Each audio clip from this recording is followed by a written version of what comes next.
Hello, so buddies, welcome to my channel. My name is Temmey. In today's video, we will be learning how to cut and sew a straight gown with gathered ruffles. As you can see, so if this is something you're interested in learning, let's get started. I am using a velvet and chiffon fabric for this tutorial. This dress is for a teenager and these are the measurements I'll be working with. Our back 15 inches, bust 31 inches, and quarter of the bust is 7.75 inch, the bust point 8.5, waist 28, hip 34, half length 15. Our gown length is 37/40, but I'm going to be using 40. So our sleeve length, both short 3/4 and long, our bust span, our neck depth, neck width, and chest line. Remember how to calculate our chest line: bust divided by 6 plus 1.5.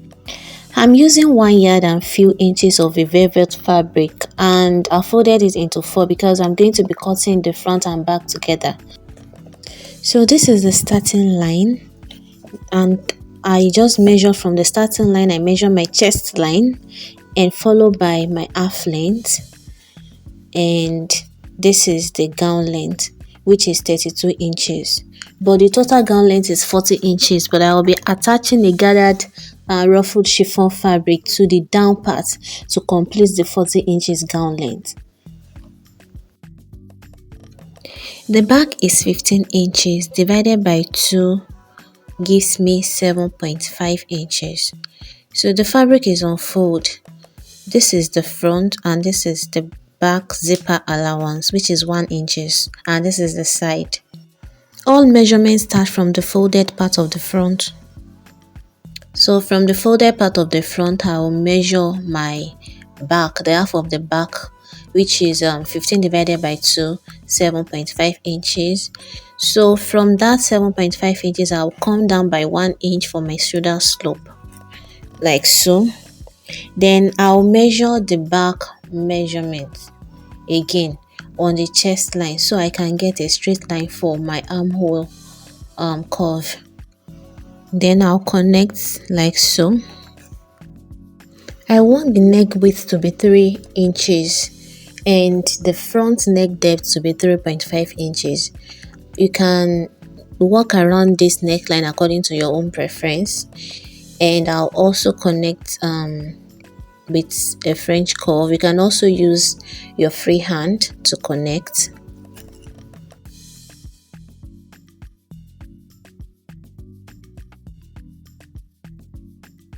So this is the front neck depth. For the back neck depth, I will use 1.5 inches. You can use 1. You can even make it more deeper. So I'll just connect it to the neck width like so. This is the back neck depth and this is the front neck depth. So I'll connect the width to the shoulder slope like so.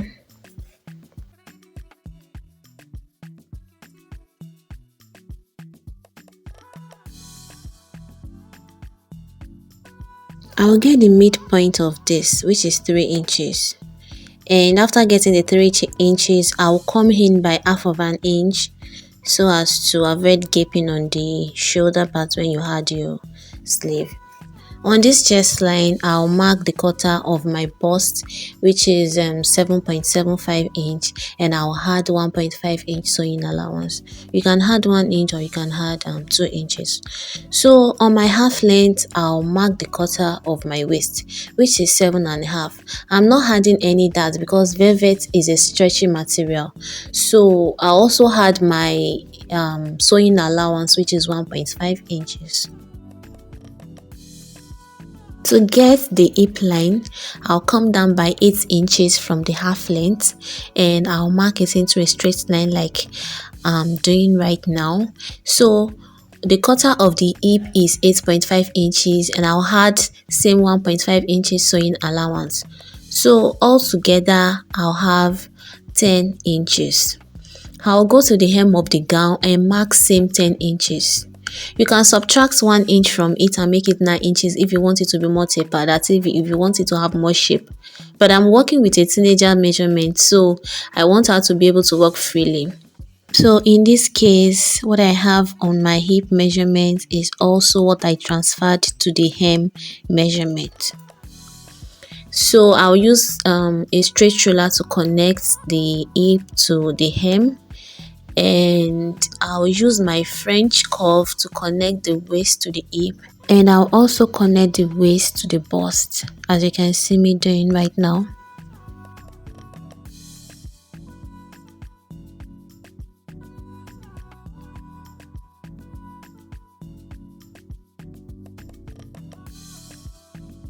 For the armhole curve, just connect like I'm doing right now, and the gown is almost ready.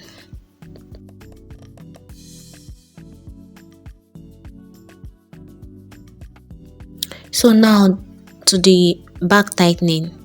I'll tighten the back so that there won't be any fold when I had my zipper at the back. The zipper allowance is 1 inch.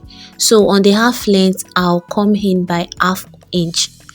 And I'll connect straight down like this and also up like this. So I'm going to cut that out. If you do this, there won't be any bulge at the back when you had your zip.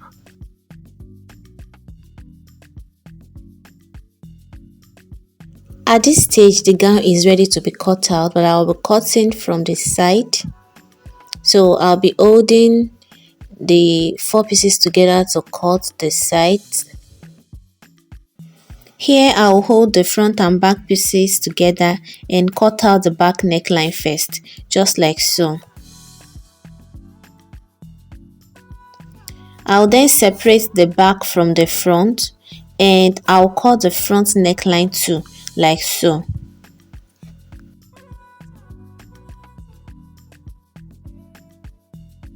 I'll also cut the armhole like so, and I'll cut the slope.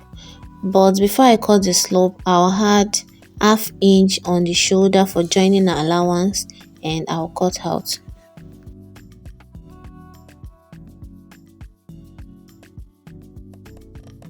I'll place the front pattern on the back so as to cut the back armhole. The back armhole won't be as deep as the front armhole, so I'll just mark with a chalk so that you can see, and I'll cut out.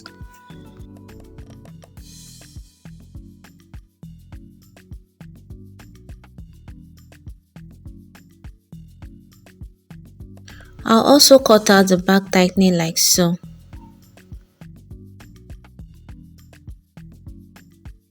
So I've gone ahead to stitch the back at the zipper allowance up to where I'll be adding the zip.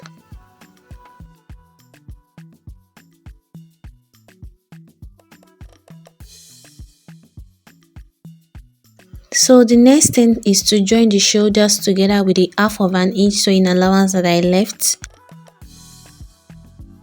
Guys, I've joined the shoulders, can you see?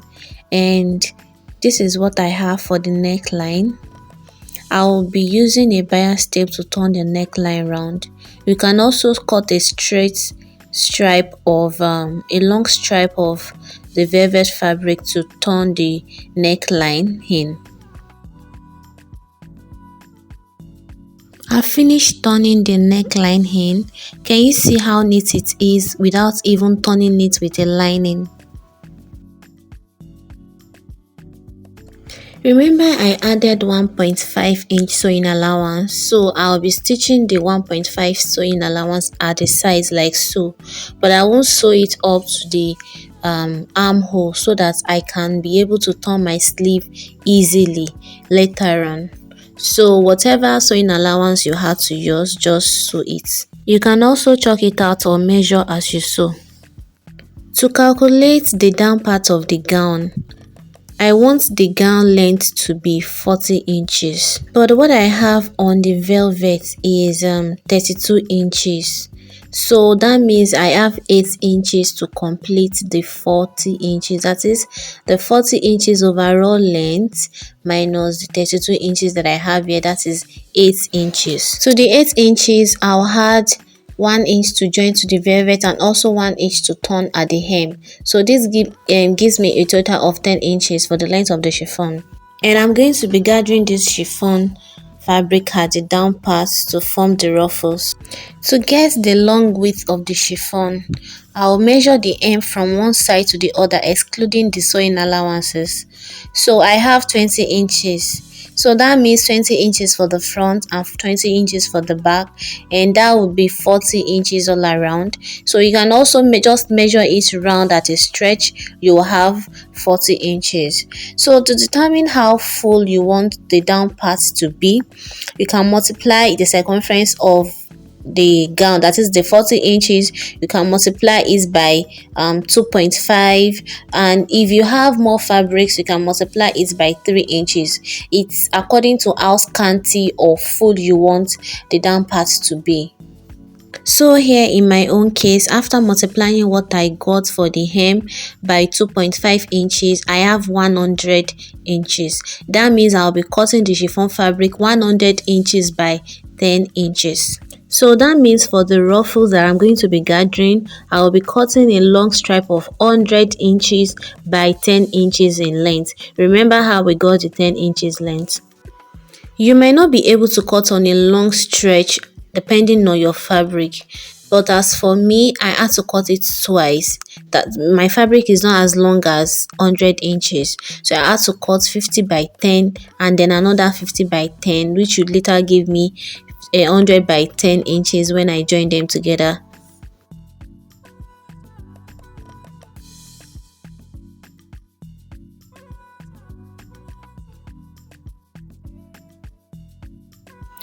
I've turned the dress to the right side, so this is the down part, and I've also gone ahead to join the long stripe together on both sides so that it can be easy for me to gather or pleat the ruffles to the hem.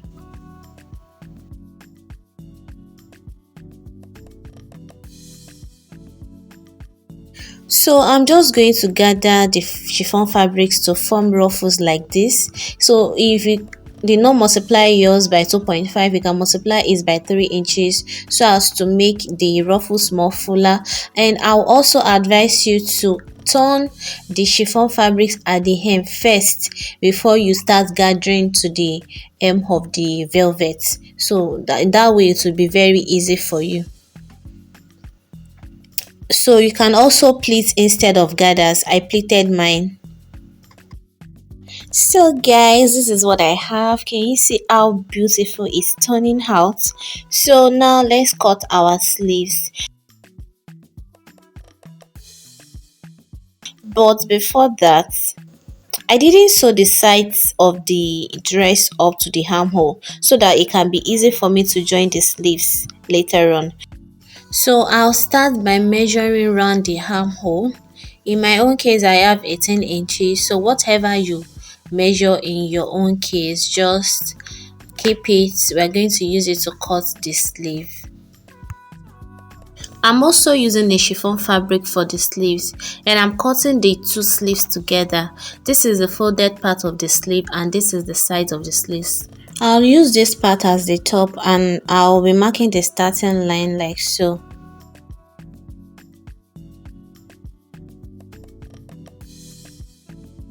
And the length of this sleeve is 17 inches while the width is 10 inches on fold.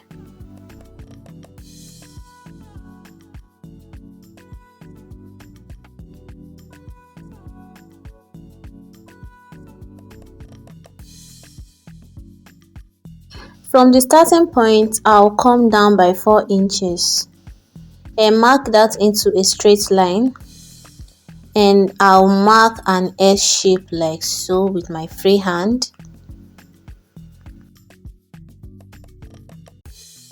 And because I'll be adding elastic to the hem of the sleeve, I'm just going to bring the line straight down like so. Remember, I measured 18 inches for the round armhole, so I'll also measure what I have here. I have 11 inches on fold, that is 22 inches. So I have extra, which means I'm just going to pleat like so. And also for the down part, I'm just going to be gathering it with elastic. So I've folded in the elastic casing, which I'll sew later. so I can cut my sleeves out.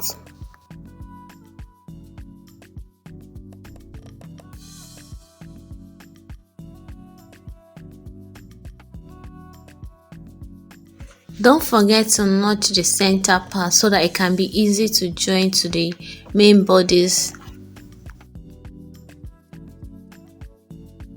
So buddies, I've joined the sleeves, I've ironed the down part, and I've used the serger to weave the inner rough edges. So guys, at this point, if you are yet to like the video, kindly like it, subscribe to the channel, and turn on your notification bell to get notified when I add new tutorials. Can you see how beautiful this ruffled gown turned out to be? So if you'll be making yours, let me know in the comment section, and if you have any question, kindly drop it in the comment section. Thanks for watching guys, and see you in my next video.